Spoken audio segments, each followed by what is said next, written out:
Dear Lady Love TV. Patawad, mahal. Mahal kita pero ayoko na. Pain and Love, my man. Tunghayan na po natin ang ikatlong bahagi. Nasa huling taon na sa college si Sarah sa kursong AB Psychology. Hindi siya gustong payagan ni Kuya Achilles na lumayo. Sa Baguio nakabase ang kapatid, kaya ang gusto nito ay Baguio lang siya mag-aral. Sinubukan naman niya. Isang taon din siya nag-aral doon.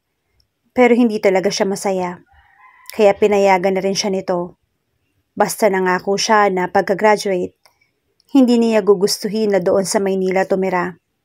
Bumalik siya sa Baguio. Walang problema sa kanya. She would not trade Baguio for any place in the world until a few weeks ago.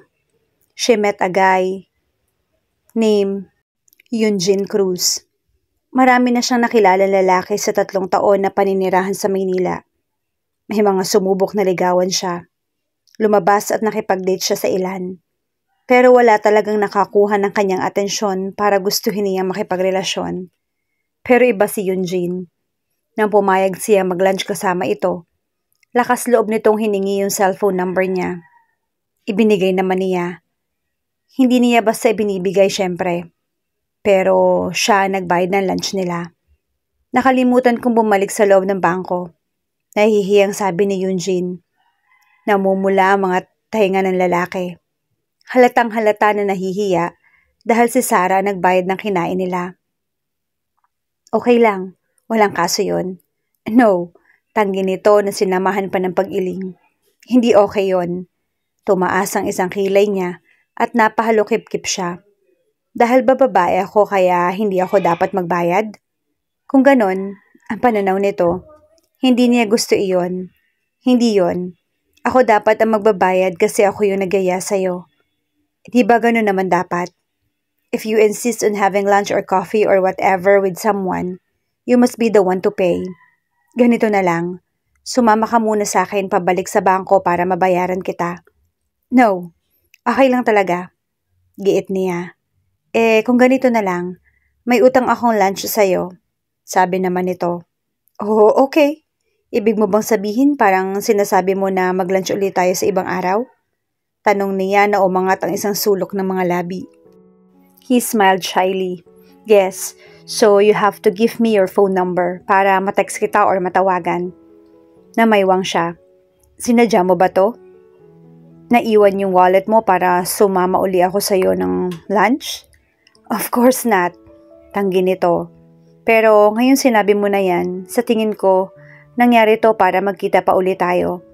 At para ibigay mo sa akin yung number mo. Please? So, she gave him her digits. Kasasakay pa lamang niya ng taxi na mag-text agad si Eugene at nagpakilala. Syempre, sinave niya yung number nito. At mula rin noon, nagte-text na sila sa isa't isa. Binabati siya ng good morning at good night. 1 linggo na silang magka-text. They talked about random things. And then there was this game Eugene proposed. Kiss, marry, kill. Bigla lang itong nag-text kahit anong oras tuwing umaga. Tawang-tawa siya sa unang tanong nito. Adam, Livin, Asher, Blake, Shelton. Ang sagot niya, kiss, marry, kill. At syempre, hindi siya papayag ng siya lang. She asked him to. Shakira, Rihanna, Britney. His answer? Marry, kiss, kill. Sa laro nilang yon, marami siyang nalaman tungkol kay Eugene. Ganon din siguro ang lalaki sa kanya. Nalaman niya ang ilan sa mga gusto at ayaw nito. Habang nasa library ng school at may hinahanap na libro, ay nag-vibrate yung cellphone niya na nasa bulsa. Tiningnan niya kung kanino galing. Nang makita na kay Eugene ay binasa niya yon. Hi Zara. Nangiti siya sa text message na yon. He was really fond of smileys. Bihira itong hindi maglagay ng smiley sa text nito sa kanya. Nag-vibrate uli yung cellphone ng dalawang magkasunod. May utang pa ako sa iyong lunch. Can we do it tomorrow? Sabado naman bukas. Kung wala kang klase baka pwede naman. Isang text pa uli ang dumating mula sa lalaki. Ikaw ang bahalang pumili ng lugar. Kahit saan mo gusto. Nag-reply siya. Talaga? Kahit saan? Yup, kahit sa Baguio? Hehehe, sana yung dito lang sa Manila. Pero kung gusto mo gusto mo bang pumunta sa Baguio?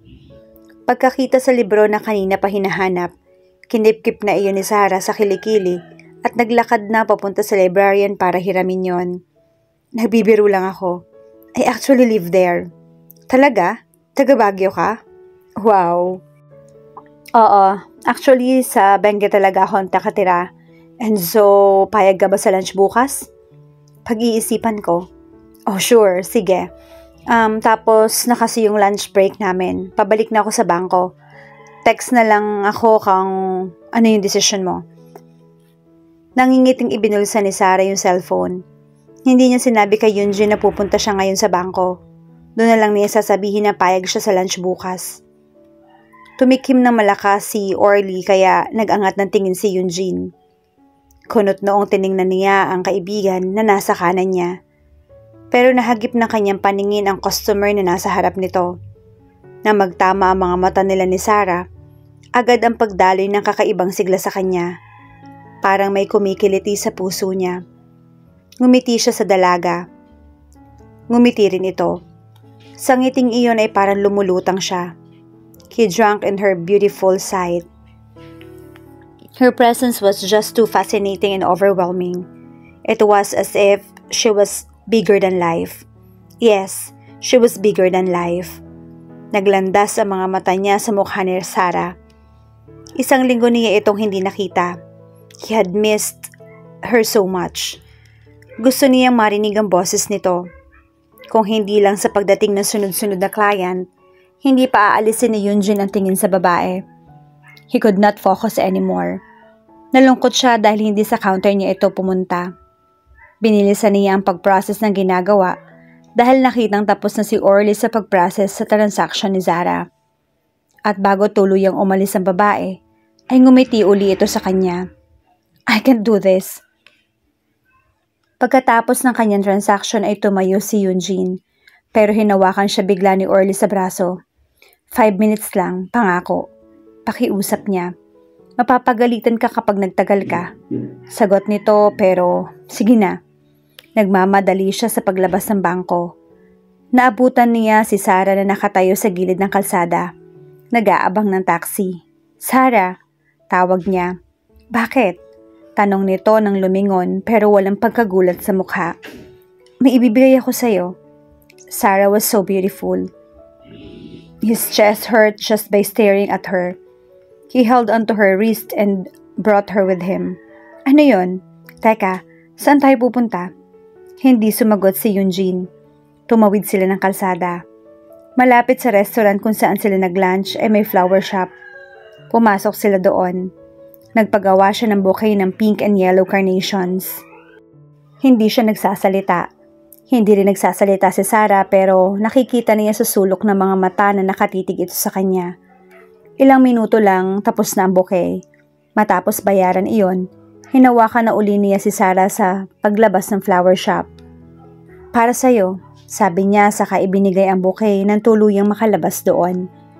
Mula sa pagkakatitig sa bouquet, tumingin ang babae sa mukha niya.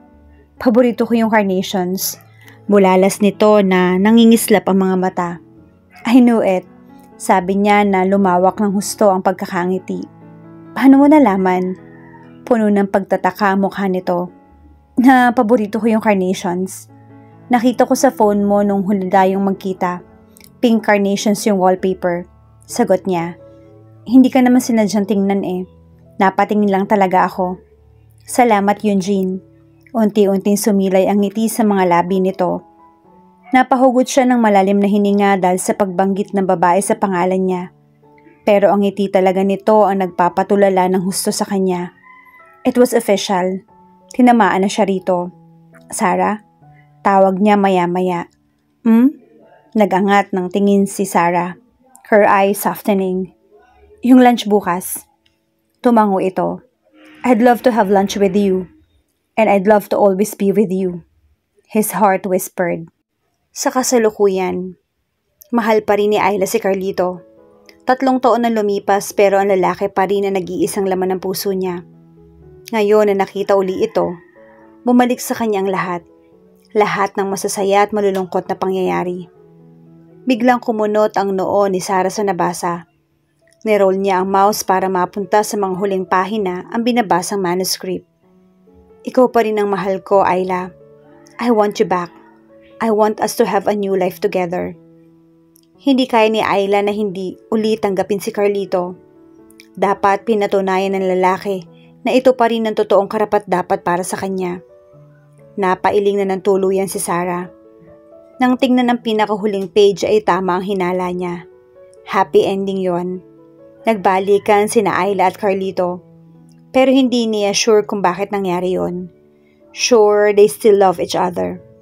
Pero hindi naman palaging pagmamahal lang ang basehan sa pagsasama ng dalawang tao. Napakaraming dapat i-consider. Something about the story was rubbing her off the wrong way. Binaliwala noon ni Carlito si Ayla. Hindi ba naisip ni Ayla na pwede buling bumalik sa dating gawain si Carlito at baliwalain uli siya? Maling-mali. Ang pinakabagong manuscript ni Mika ang binabasa ni Sarah. Nakasanayan na ng kanyang hipag na bago ipasa sa editor ang mga sinusulat, ipinapabasa muna sa kanya. Sarah had majored once in literature, kaya mas confident si Mika na ipasa sa publisher nito kapag inapprove niya. May talent talaga sa pagsulat ng kanyang hipag. Halos lahat ng mga ipinabasa nito sa kanya noon ay nagustuhan niya. Iyo ngayon lang ang medyo sablay. Umpisa pa lang ay naiinis na siya sa itinatakbo ng kwento. Lalo na sa naging wakas niyon. At may kakaibang pakiramdam na hatid sa kanya ang kwento. Isinara ni Sarah ang laptop at bumaba ng kama. Paglabas ng kwarto, nakasalubong niya si Mika sa may pasilyo. Hey ate, nabasa ko na yung bagong manuscript mo. Nagliwanag ang mukha ni Mika. Ay talaga? Kumusta? Nagustuhan mo ba? Hindi niya alam kung paano sasabihin ang naging komento niya nang hindi ikakasama ng loob nito. Okay lang naman. Nagbago ang ekspresyon ng hipag niya. Pero, mas okay siguro kung hindi sila nagkabalikan sa huli. Pero opinion ko lang naman yon. Bakit sa tingin mo hindi sila dapat nagkabalikan? Kulang pa ba ang mga ginawa ni Carlito? Nagkibit-balikat si Sarah. Paano kung magkahiwalay na naman ulit sila? That's bound to happen. Kasi nangyari na minsan eh. Much better kung sa huli mas pinili nila na maghiwalay na lang ng tuluyan. Ang problema kasi gusto ng publisher ko na happy ending yung mga kwento. Pa nag-iisip si Mika. Paano kaya kung dagdagan ko pa ng efforts ni Carlito? Bahala ka pero mas believable na hindi sila nagkabalikan. Nangyari kasi talaga na naghihiwalay ang dalawang tao. At nangyayari din naman na may mga nagbabalikan, sagot ni Mika. Lalo na kung nagmamahalan pa rin. It happened, Sarah. Nabasa mo naman. Matagal na panahon bago sila nagkita muli. Nabasa mo kung anong nararamdaman nila pagkatapos na magkita uli.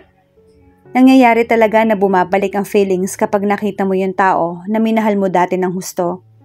Napailing si Sarah. Yun na nga yung nararamdaman niya habang binabasa yung kwento. It felt eerily familiar. Tumitig siya ng diretso sa mga mata ni Mika. Hindi yun ang mangyayari sa amin ni Eugene. Kahit ang pagbanggit lang sa pangalan ng dating asawa ay may pait na hatid sa puso niya. Ang mga karakter ni na Ayla at Carlito ay nagpakasal na dati pero naghiwalay. Pagkatapos ay nagkabalikan. Namilog ang mga mata ni Mika. Wala naman akong sinabi na mangyayari yun sa inyo ni Eugene. Come on ate, kami ba ni Eugene ang inspirasyon mo? No, bakit mo pa nga ba tinatanong? Siyempre naman kami. Sarah, hindi. Hindi na kami. Hindi na kami magkakabalikan ni Eugene. Mariin ang bawat salitang sinabi niya. Tapos na kami sa isa't isa. Kahit pa magkita kami, wala nang pagbabalikan na mangyayari. Matagal ko nang tinanggap yon. Dapat ikaw din. Gulat na napatitig si Mika sa kanya. Parang hindi nito mapaniwalaan na sinabi niya ang lahat ng yon. Mariin niyang naipikit ang mga mata. Bakit ba sinabi niya ang mga yon? Napailing siya. I'm sorry. Minabuti niyang lagpasan na lamang ng hipag. Nagmamadali siya sa paglabas ng bahay. Nakaramdam bigla ng pagod si Sarah. Magulo-magulo rin ang isip niya. Sa nakalipas na 5 taon mula na magkahiwalay sila ni Eugene, Wala silang hindi pinagkasundoan ni Mika. Naging mabuting ang kapatid nito. At kapatid na rin ang turing ng hipag sa kanya. Kahit kailan hindi niya ito idinamay sa kung ano man ang kinalabasan na relasyon nila ni Eugene. Pero ngayon ay napagsalitaan niya ito ng kung ano-ano. Ano ba itong nagawa ko?